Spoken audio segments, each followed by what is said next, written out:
All right, so Luca is making lemonade to sell at a school fundraiser. His recipe requires 4 times as much water as sugar. So I'm going to just write that out. Water and sugar. It's going to be a 4-to-1 ratio. Okay, and then twice as much sugar as lemon. And so if I have, let's say, sugar and lemon, that's going to be a 2-to-1 ratio.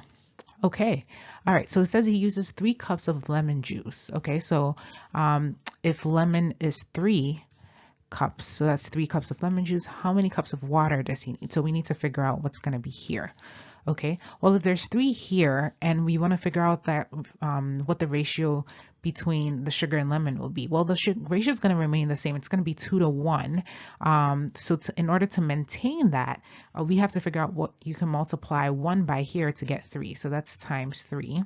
That means we have to do the same thing to sugar, times 3, to get the corresponding value for sugar, the number of cups for sugar. Okay, so now we have 6, 3. Now notice 6 divided by 3 is 2. That's the same thing as 2-to-1, right? By multiplying these numbers by the same number, we didn't change the ratio. The ratio stays the same.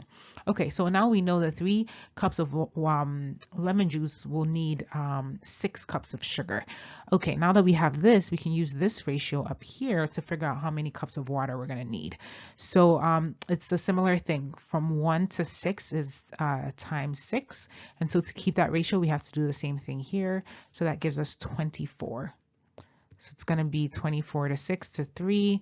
And so that's going to give us E as our answer. Okay.